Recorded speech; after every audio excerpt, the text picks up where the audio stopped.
తెలంగాణ ప్రభుత్వ ఉద్యోగులు కీలక నిర్ణయం తీసుకున్నారు.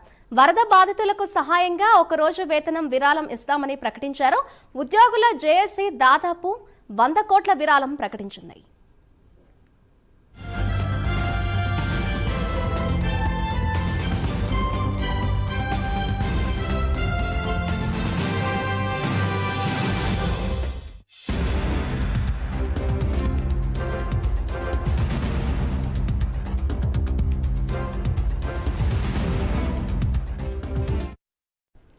తెలంగాణ ప్రభుత్వ ఉద్యోగులు కీలక నిర్ణయం తీసుకున్నారు. దానికి సంబంధించిన బ్రేకింగ్ న్యూస్ చూస్తున్నాం. వరద బాధితులకు సహాయంగా ఒక రోజు వేతనాన్ని విరాళం ఇస్తామని ప్రకటించారు. ఉద్యోగుల జేఏసీ దాదాపు 100 కోట్ల రూపాయల విరాళం ప్రకటించింది. ఇదే అంశంపై మరింత సమాచారాన్ని మా ప్రతినిధి చందు అందిస్తారు. చందు,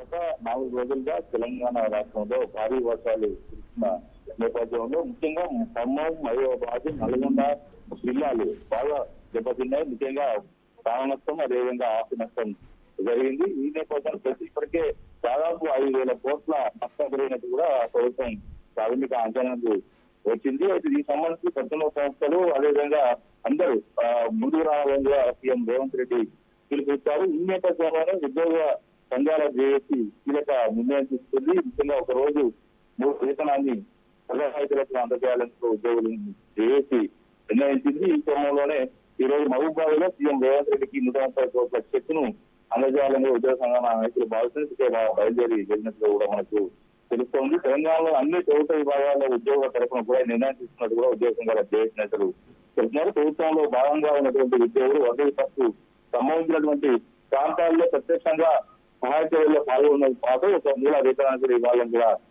నిర్ణయించారు. ఈ రోజు సీఎం రేవంత్ రెడ్డికి చెప్పేది ఇవ్వబోతున్నారు. ఎందుకంటే రాష్ట్రంలో జరిగిన విపత్తు మామూలుగా లేదు. ఎందుకంటే దాదాపుగా అటు 3 జిల్లాల్లో మాత్రం చాలా పెద్ద ఎత్తున నష్టం అయితే వాటిని రోడ్లు దెబ్బతున్నాయి, పంటలు దెబ్బతున్నాయి. వేలాది ఎకరాల్లో పంట నష్టం జరిగింది, రోడ్లు కొట్టుకుపోయాయి, చాలా మంది ప్రాణ నష్టం కూడా జరిగింది. ఈ నేపథ్యంలో ప్రభుత్వం అయితే ఇప్పటికే చనిపోయిన వాళ్లకు 5 లక్షల ఆర్థిక సహాయం అందించాలని నిర్ణయం తీసుకుంది. అదేవిధంగా పక్క సంపదకు మంచి 50,000 ఇవ్వాలని నిర్ణయం తీసుకుంది.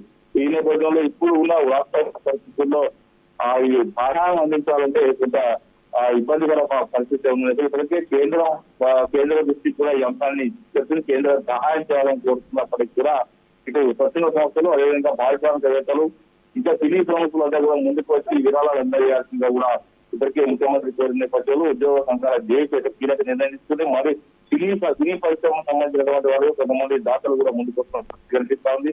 జూనియర్ ఎన్టీఆర్ కొద్ది క్రితమే 50 లక్షల విరాళాన్ని ఇస్తున్నట్టు కూడా ఆయన ప్రకటించారు. అదేవిధంగా సినీ నటుడు విశ్వక్సేన్ కూడా తెలంగాణ రాష్ట్ర ప్రభుత్వానికి 5 లక్షల విరాళాలు ఇస్తున్నట్టు చెప్పారు. మొత్తంగా చూసినట్టయితే మొత్తగా విరాళాలు అయితే ప్రారంభమయ్యాయి. ఈ నేపథ్యంలో ఉద్యోగుల జేఏసీ కూడా కీలక నిర్ణయం తీసుకుంది. Thank you Chandu.